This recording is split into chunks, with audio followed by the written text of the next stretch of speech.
Welcome guys to case study. मैं हूं शिवम और हम आज देखने जा रहे हैं कि यूएन में जो रेजोल्यूशन लाया गया था कुछ कंट्री द्वारा, जो इज़राइल और फ़लस्तीन में वॉर चल रहा है उसके सेटलमेंट के ऊपर। तो इसमें रेजोल्यूशन में ये लाया गया था कि क्या इज़राइल को अब वो वॉर रोक देनी चाहिए या नहीं रोकनी चाहिए। तो इसमें देखा जाए तो 150 से भी ज़्यादा कंट्री ने पार्टिसिपेट किया था और लगभग लगभग 145 कंट्री ने इसके अगेंस्ट में वोट किया है। मतलब उनका ये कहना था कि हाँ, इसराइल को अब वॉर रोक देनी चाहिए। और उसमें 145 कंट्री में एक कंट्री इंडिया भी है। इंडिया का भी यही मानना है और कहना है कि इंडिया को अब जो है वो इसराइल को जो है अब रोक देने चाहिए ये वॉर।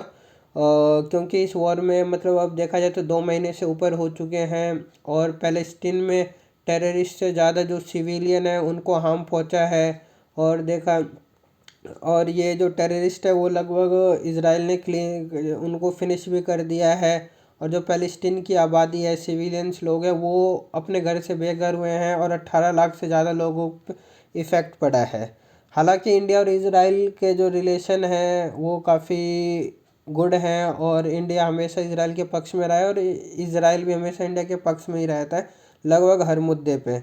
लेकिन इस बार जो इंडिया ने है वो अपना स्टैंड चेंज किया है और इसराइल के अगेंस्ट जाके ये वोटिंग करी है। तो ऐसा इंडिया ने क्यों किया है? कुछ कुछ देशों को ये भी लग रहा है कि क्योंकि इंडिया की डिपेंडेंसी मिडल ईस्ट कंट्रीज़ पे जैसे सऊदी अरेबिया, ईरान, इराक, इन सब पे है, ऑयल को लेके और अपने लोगों को लेके, जो यहाँ के लोग वहाँ पे काम कर रहे हैं उसकी वजह से। और सऊदी अरेबिया वगैरह ये जो कंट्री है ये हमेशा से फ़लस्तीन के पक्ष में रही है इसलिए।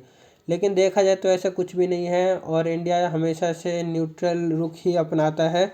और इंडिया हमेशा, जैसा आपने रशिया यूक्रेन के युद्ध में भी देखा होगा कि इंडिया ने किसी का भी पक्ष नहीं लेते हुए न्यूट्रल स्टैंड अपनाया है और किसी के भी पक्ष में कभी वोटिंग नहीं करी, ना किसी के अगेंस्ट में गया है। तो हालांकि यहाँ पे जो एक मेजर रीज़न सिर्फ यही है कि इंडिया ने उसके खिलाफ, इसराइल के खिलाफ इसलिए वोटिंग करी है कि जो वॉर है उसको 2 महीने भी हो चुके हैं और सिविलियंस पे बहुत ज़्यादा हार्म पहुंचा है। टेररिस्ट से ज़्यादा भी सिविलियंस को नुकसान पहुंचा है। तो ये एक मेजर कारण है क्यों इंडिया इसराइल के खिलाफ जाके अगेंस्ट वोटिंग करी है। और जैसा कि आप लोग को मालूम है, एस जयशंकर ने भी ये कहा था कुछ दिनों पहले कि ये जो है वो सिर्फ ये जो इसराइल हमास का वॉर है वो सिर्फ इंडिया इसराइल के लिए ही नहीं, फ़लस्तीन के लिए भी खतरा है, वहाँ के लोगों के लिए भी खतरा है और उसको वेरी कॉम्प्लेक्स बोल दिया था एस जयशंकर ने।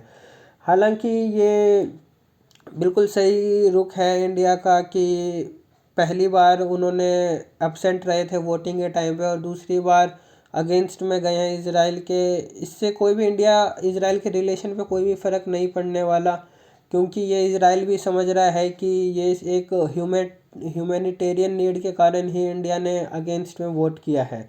और आपको मैं अगर दिखा दूँ कि जो हिंदुस्तान टाइम का ये आर्टिकल भी है जिसमें कल परसों ही इसराइल के प्राइम मिनिस्टर और इंडिया के प्राइम मिनिस्टर नरेंद्र मोदी जी में बात हुई है कि और मोदी जी ने एश्योरेंस भी दी है कि अगर उनको कोई भी नीड चाहिए, ये कोई भी ह्यूमैनिटेरियन नीड चाहिए, एड चाहिए, वो सारी मदद प्रोवाइड करने के लिए तैयार है मोदी जी भी। और नेतान्याहू मतलब इसराइल के प्राइम मिनिस्टर ने ही कॉल किया था मोदी जी को और ऑन गोइंग सिचुएशन, जो अभी वहाँ पे वॉर सिचुएशन चल रही है उसके बारे में अवगत कराया था, सारी अपडेट्स भी दी थी और बातें भी करी थी कि इससे इंडिया के भी सिटीजन पे कोई फ़र्क नहीं पड़ने वाला है। हालांकि इंडिया के बहुत सारे सिटीजन हैं जो इसराइल में रहते हैं। और मोदी जी ने भी आश्वासन दिया था कि ह्यूमैनिटेरियन नीड जितनी भी नीड है वो सारी नीड वो पूरी करेंगे और कभी भी जो भी मदद चाहिए वो उनके लिए फ़ोन कर सकते हैं। और मैं बस आपको ये और बता देना चाहता हूँ कि ये जो द गार्डियन का आर्टिकल है इसमें हमें ये पता चला कि जो यूएन में जब वोटिंग चल रही थी तो ये वोटिंग जो है इसराइल के अगेंस्ट में जा रही थी। हालांकि ये कुछ लीगल एक्शन नहीं ले सकती है यूएनएससी किसी भी कंट्री के खिलाफ ऐसा, तो इकोनॉमिक एक्शन ही ले सकती है, मिलिट्री एक्शन ऐसा कोई ले नहीं सकती।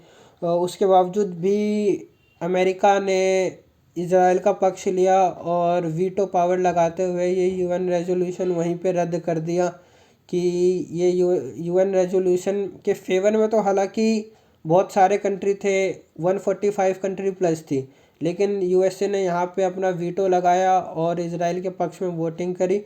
और देखा जाए तो एक तरीके से इस रेजोल्यूशन का कोई भी मतलब नहीं निकला, कोई भी रिजल्ट नहीं निकला। बस कौन सी कंट्री किसके पक्ष में, इससे यही पता चल गया। और इससे ये भी पता चल गया कि हाँ, कि सिर्फ़ और सिर्फ टाइम कि सब लोग जो भी हैं वो सारे एक डिप्लोमेटिक फ्रेंड्स हैं एक दूसरे के, कोई भी किसी का पक्का फ्रेंड नहीं है। और मैं आपको बस ये और बता देना चाहता हूँ कि इससे कोई भी जो है देखा जाए तो इंडिया और इज़राइल के फ्रेंडशिप पे कोई भी फ़र्क नहीं पड़ने वाला। इज़राइल ने कई बार ऐसा कहा है कि हाँ, कि हम मिलिट्री मदद भी करेंगे इंडिया की, अगर इंडिया और पाकिस्तान का कभी भी युद्ध होता है तो। और कई बार यहाँ तक कि कारगिल वॉर में भी इज़राइल ने अपने फाइटर जेट दिए थे इंडिया की मदद करने के लिए। तो हम यहीं पे अपना ये जो केस स्टडी है जो इज़राइल के अगेंस्ट वोटिंग दिया इंडिया ने, इसके ऊपर यहीं पे हम इसको ख़त्म करते हैं। और चलिए गाइस, मिलते हैं नेक्स्ट वीडियो में, बाय।